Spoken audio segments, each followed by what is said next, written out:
Sirens shrieked through Helix Station as emergency lights painted the sterile corridors red. Dr. Alara Voss stood frozen at the observation window. Inside the containment chamber, something moved with a cold and deliberate grace. Not mechanical, not human. Its yellow eyes blinked once, then locked onto hers. The bioseal was supposed to hold for another 72 hours. It had broken in 3. The creature's twin crest shimmered under the glass like blades catching light. Then it opened its mouth. No roar, just a slow hiss. Intelligent, patient. The Dilophosaurus was not just alive. It had awakened with purpose. The Arctic wind howled over the steel dome of Helix Station, a privately funded research facility buried deep beneath the ice shelf of Greenland. To the outside world, it was a weather monitoring post. In truth, it was a heart of Project Genesis, a classified bioengineering initiative operated by Novagen Industries, the most powerful biotech firm on the planet. Dr. Alara Voss adjusted her thermal goggles as she stepped into the airlock. 32 years old, ex-military, and the youngest geneticist to ever lead a Tier 7 classified division. She carried a reputation for pushing science past its limits. She didn't care for rules. She cared for results. Helix Station had been constructed with one purpose: to revive extinct species using preserved DNA and synthetic growth accelerators. Most of the world still debated the ethics of cloning long-dead creatures. Novagen didn't debate. It built. Inside the main facility, labs buzzed with silent automation. Robotic arms moved with surgical precision. Artificial wombs glowed with pulsating life. Screens displayed graphs in real time. Growth cycles, temperature readouts, cellular division speeds. Everything was monitored, everything controlled, everything except the truth. Room X. 9 was locked to all personnel except Alara and 2 senior engineers. It had no windows. It had no cameras. It contained a single reinforced chamber with a specialized growth tank designed for Class Predator Protocol organisms. Inside that tank, submerged in biofluid, was a creature that should never have walked the earth again. Its name was Dilophosaurus. The cloning process had begun nearly 14 months ago. Alara called it Phase 9. The official project name was Specimen D002, but in her private notes it was always Dillo. Reconstructed from fossilized DNA and enhanced with CRISPR-based genomic repairs, the embryo matured inside a synthetic amniotic environment built to accelerate bone and tissue growth by 300%. At first it was motionless.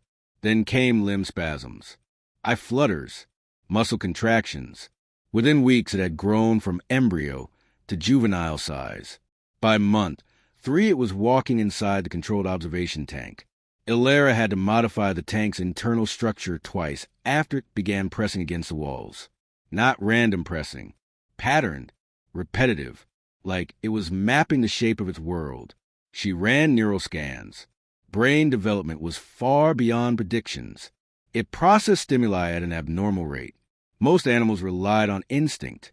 This one relied on something else. Adaptation. We may be looking at active cognition, said Dr. Halbert, one of the senior engineers, reviewing scan data. This isn't just brain function. This is learning. Alara didn't respond. She already knew. The Dilophosaurus wasn't just growing. It was observing. Each test became riskier. The creature responded to laser cues and even mimicked motion patterns from the lab's maintenance bots. It memorized feeding schedules. It reacted to specific frequencies. On one occasion, the lights flickered in the chamber. The creature stopped moving and turned its head toward the source. It never blinked. After 5 months, Alara restricted access to the chamber. Not for safety, for secrecy. "There's something off," said Halbert one night, standing beside her outside the reinforced observation window. "Define off." "It knows when we're watching." Alara stared into the chamber. The Dilophosaurus rested in the far corner, its slender body coiled like a spring. Twin crests folded flat against its skull. Motionless, silent, but then it lifted its head. Slowly, deliberately, its gaze met hers. Halbert stepped back. "I'm telling you," he said, "that's not an animal. That's something else." She dismissed his paranoia, but couldn't sleep that night. Then the first system failure occurred. A sensor blackout disabled surveillance feeds for 4 minutes. During that time, the temperature in the chamber dropped by 15 degrees. When power was restored, the cameras showed the creature sitting in the exact same position.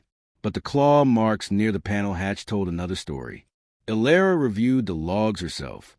No breach, no movement. But something had changed. The Dilophosaurus had stopped eating the prepared protein cubes. It only responded to live prey simulations now. That week, 3 lab mice disappeared from the testing grid.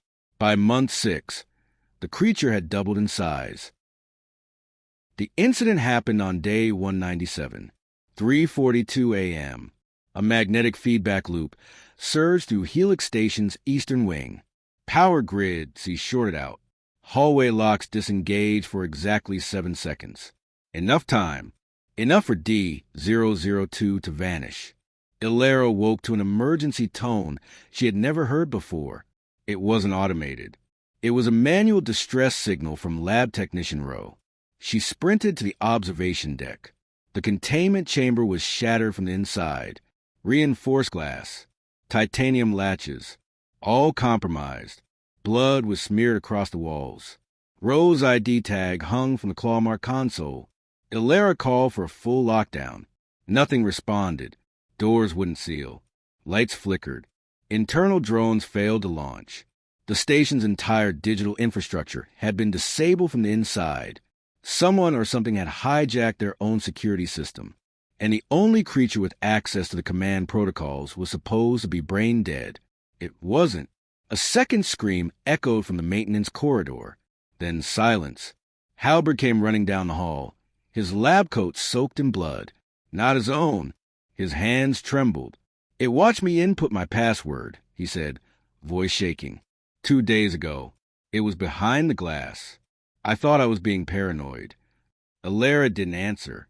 Her mind ran through every protocol, every mistake, every warning she ignored. D-002 had not only learned, it had planned. She moved toward the biocontrol hub, tried to initiate the purge protocol. The interface wouldn't respond. The screen flashed a string of corrupted symbols. Then static. The lab's internal speaker clicked on, and a low hiss filled the room. It wasn't feedback. It was breathing. Halberd looked up just in time to see the shadow move across the frosted glass. It stepped into view. Taller now, fully grown. Muscles coiled with surgical precision.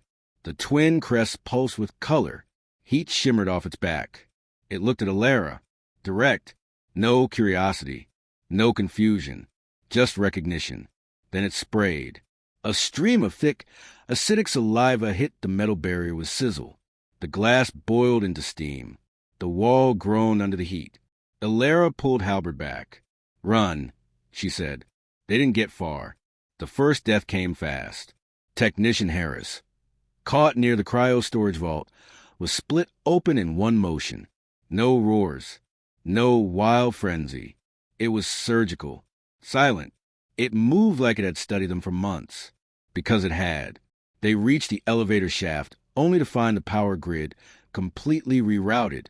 Manual override was locked. The stairwell was flooded with cooling gas.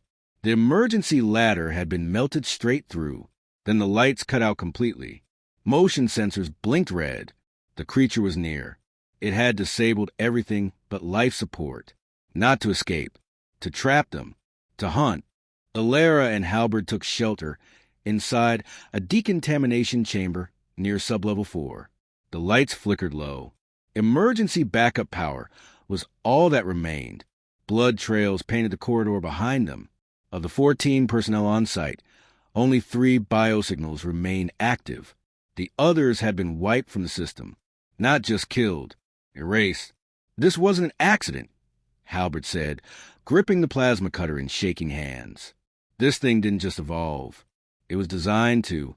Ilera opened her encrypted datapad and began scrolling through hidden archives.